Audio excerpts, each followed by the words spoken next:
అభ్యాసన ఉపగమాలు లేదా అభ్యాసన సిద్ధాంతాల్లో మనం సంసర్గవాదం ప్రవర్తనవాదాన్ని గురించి నేర్చుకోవడం జరిగింది. నెక్స్ట్ గెస్టాల్ట్ వాదాన్ని పరిశీలించిన గెస్టాల్ట్ వాదం, గెస్టాల్టిజం జర్మన్ దేశంలో ఆవిర్భవించడం జరిగింది. గెస్టాల్ట్ అన్నది జర్మన్ భాషా పదం. గెస్టాల్ట్ అన్నది జర్మన్ భాషా పదము. జర్మన్ పరిభాషలో గెస్టాల్ట్ అనగా సమగ్రాకృతి అని అర్థం. సమగ్రాకృతి లేదా సంపూర్ణము లేదా మొత్తము. సమగ్రాకృతి, సంపూర్ణము లేదా మొత్తము అనేటువంటి అర్థం రావడం జరుగుతుంది. సో గెస్టాల్ట్ అనేటువంటి పదాన్ని మొట్టమొదటిసారిగా క్రిస్టియన్ ఏరీస్ అను వ్యక్తి ప్రతిపాదించడం జరిగింది. గెస్టాల్ట్ అనేటువంటి పదాన్ని ప్రతిపాదించినది క్రిస్టియన్ ఏరీస్. గెస్టాల్ట్ వాదాన్ని ప్రతిపాదించినటువంటి సైకాలజిస్టులో ప్రధానంగా మనకు నలుగురు ఉన్నారు. గెస్టాల్ట్ వాదాన్ని ప్రతిపాదించినటువంటి సైకాలజిస్టుల్లో మొట్టమొదటి వ్యక్తి max వర్ధిమర్.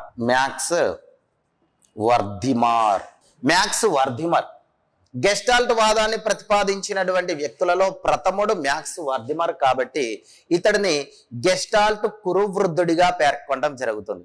Grand old man of గెస్టాల్టిజం గా మ్యాక్స్ వర్ధిమర్ ను పేర్కొంటాము.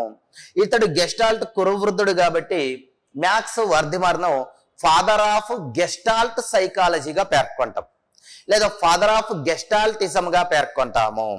సో గెస్టాల్టిజము లేదా ఫాదర్ ఆఫ్ గెస్టాల్ట్ సైకాలజీగా మ్యాక్స్ వర్ధిమర్ ను పేర్కొంటాం.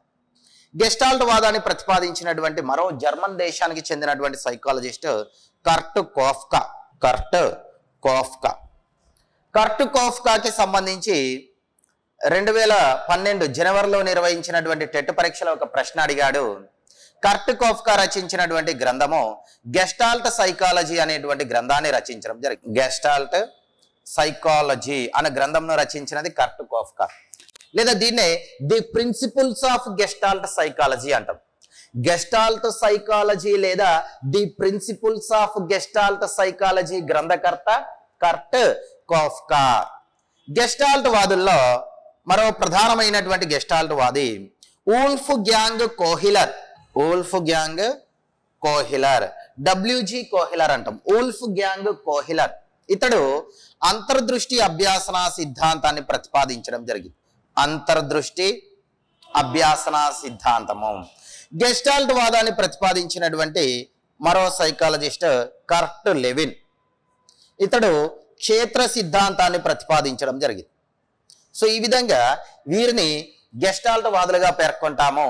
గెస్టాల్ట్ అనగా అర్థము సమగ్రాకృతి లేదా సంపూర్ణము లేదా మొత్తము అని అర్థం. సో గెస్టాల్ట్ వాదం మనకి ఏమని తెలియజేస్తుంది అంటే మన చుట్టూ ఉన్నటువంటి పరిసరాన్ని విడివిడి భాగాలుగా కాకుండా ఏకమొత్తంగా పరిశీలించాలి అని తెలియజేసేటువంటి సిద్ధాంతమే గెస్టాల్ట్ వాదము. అనగా మొత్తాన్ని పరిశీలించిన తర్వాత మొత్తంలో ఉన్నటువంటి భాగాలను గురించి అధ్యయనం చేయాలి అని తెలియజేసేటువంటి సిద్ధాంతము గెస్టాల్ట్ వాదం. మొత్తంగా ఒక వ్యక్తిని పరిశీలించాలి.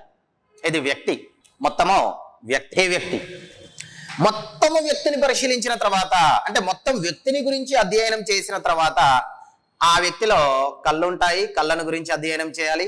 వ్యక్తిలో ముక్కు ఉంటుంది, ముక్కును గురించి అధ్యయనం చేయాలి. సో మొత్తం వ్యక్తిని గురించి పరిశీలించిన తర్వాత వ్యక్తిలో ఉండేటువంటి కళ్ళు, వ్యక్తిలో ఉండేటువంటి వివిధ శారీరక అవయవాలను గురించి అధ్యయనం చేయడాన్ని మనం గెస్టాల్ట్ వాదంగా పేర్కొనవచ్చు. అంటే పరిసరాన్ని మొత్తంగా పరిశీలించి ఆ మొత్తంలో ఉన్నటువంటి భాగాలను అధ్యయనం చేయాలి అని తెలియజేసేటువంటి సిద్ధాంతం ఈ సిద్ధాంతము. గెస్టాల్ట్ వాదము అనేది, గెస్టాల్టిజం అనేది ప్రత్యక్ష వ్యవస్థీకరణ ఆధారంగా పనిచేస్తుంది. ప్రత్యక్ష వ్యవస్థీకరణ ఆధారంగా గెస్టాల్ట్ వాదము అనేది పనిచేయడం జరుగుతుంది. అంటే ప్రత్యక్ష వ్యవస్థీకరణ పైన ఆధారపడే ఊల్ఫ్ గ్యాంగ్ కోహిలర్ ప్రతిపాదించినటువంటి అంతర్దృష్టి అభ్యాసన సిద్ధాంతం ఆవిర్భవించడం జరిగింది. ప్రత్యక్ష వ్యవస్థీకరణ సూత్రం పైన ఆధారపడి అంతర్దృష్టి అభ్యాసన సిద్ధాంతం ఆవిర్భవించింది. సో ప్రత్యక్ష వ్యవస్థీకరణ అనేటువంటి సూత్రం యొక్క లక్షణాలను యార్క్స్ రూపొందించడం జరిగింది. ప్రత్యక్ష వ్యవస్థీకరణ సూత్ర లక్షణాలను రూపొందించినటువంటి సైకాలజిస్ట్ యార్క్స్ రూపొందించడం జరిగింది. ప్రత్యక్ష వ్యవస్థీకరణ మనకి ఏమని తెలియజేస్తుంది అంటే మన యొక్క సమస్య ఏదైతే ఉందో మన యొక్క సమస్య, ఈ సమస్య ఉన్నటువంటి పరిసరాన్ని మొత్తంగా పరిశీలించినట్లయితే మన యొక్క సమస్య మరియు ఆ పరిసరంలో ఉండేటువంటి వస్తువుకు మధ్య గల సంబంధాన్ని గ్రహించగల సామర్థ్యాన్ని ప్రత్యక్ష వ్యవస్థీకరణగా పేర్కొంటాం. మనం ఎదుర్కొంటున్నటువంటి సమస్య, ఆ సమస్యను సాధించగల వస్తువు ఏదైతే ఉంటుందో, అంటే మన పరిసరంలో ఉండేటువంటి వస్తువుకు మధ్య గల సంబంధాన్ని గ్రహించగలగాలి.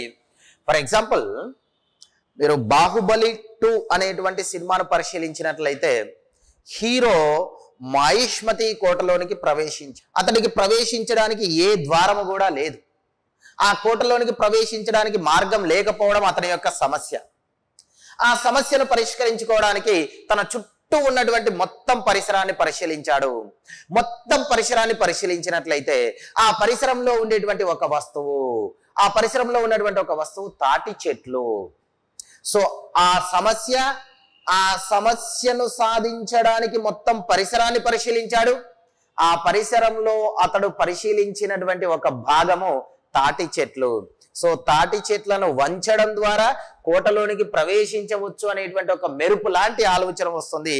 సో ఇలా మనం ఎదుర్కొంటున్నటువంటి సమస్య మన పరిసరంలో ఉన్నటువంటి వస్తువులకు మధ్య గల సంబంధాన్ని గ్రహించగల సామర్థ్యమే ప్రత్యక్ష వ్యవస్థీకరణ సూత్రము. సో ఇలా మెరుపు లాంటి ఆలోచనలు వస్తాయి. ఈ ప్రత్యక్ష వ్యవస్థీకరణ పైన ఆధారపడి మనకు అంతర్దృష్టి అభ్యాసన సిద్ధాంతం అనేది పనిచేస్తుంది. ప్రత్యక్ష వ్యవస్థీకరణ సూత్రాలపైనే గెస్టాల్ట్ వాదం అనేది ఆధారపడి ఉంటుంది. ఈ గెస్టాల్ట్ వాదంలో ఇమిడి ఉన్నటువంటి అభ్యాసనము సంజ్ఞానాత్మక అభ్యాసనము. గెస్టాల్ట్ వాదంలో ఇమిడి ఉన్నటువంటి అభ్యాసనము సంజ్ఞానాత్మక అభ్యాసనం, కాగ్నేటివ్ లెర్నింగ్. సో సంజ్ఞానం అంటే ప్రజ్ఞ అంటే తెలివితేటలు. అంటే గెస్టాల్ట్ వాదం అనేది కంప్లీట్ గా వేటిపైన ఆధారపడి ఉంటుంది అంటే తెలివితేటల పైన ఆధారపడి ఉండడం జరుగుతుంది.